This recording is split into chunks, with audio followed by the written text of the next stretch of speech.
Well, the Huronia Museum has a very extensive collection of military-related materials, and our military service here in Huronia certainly actually starts in the 1600s with Champlain and the whole Huron Wars.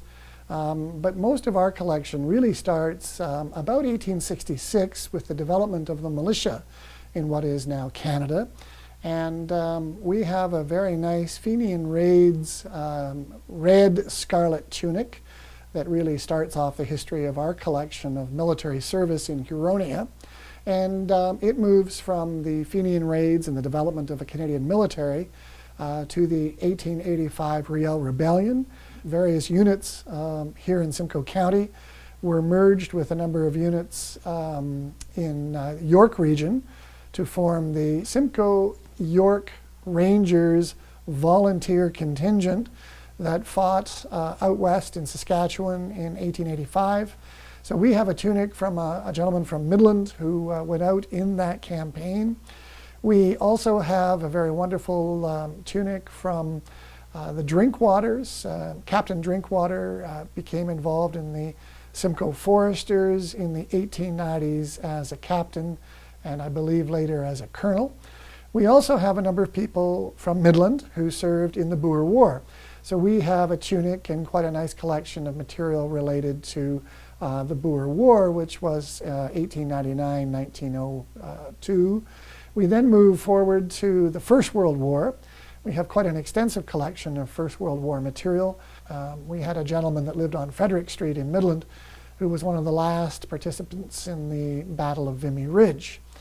And when we were developing this exhibit, Charlie came in and said, I hear you're going to put together a military exhibit, and I'd like my material that I've kept since 1917 to go into it. But there's one proviso, and that is if you let a moth eat a hole in my tunic, I'll come back to haunt you. So we've tried to make sure that there are no moths and no insect infestations in the museum, but his military tunic and a lot of his papers and materials and notebooks are actually on permanent exhibit as part of our military service. We then move forward to the literally the amalgamation of the Grey units towards Grey County and Owen Sound, and ultimately the Grey and Simcoe Foresters become a major military unit as a militia unit in this area in 1936. In the Second World War, there's a number of functions that the Grey and Simcoes participated in. They became a cavalry unit or a tank unit, and they went through a number of changes which we have outlined here on our military exhibit.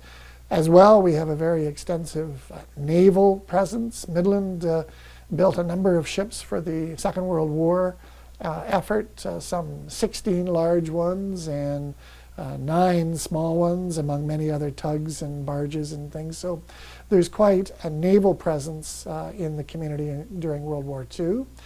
We then move along to the United Nations efforts in Korea in 1950-51.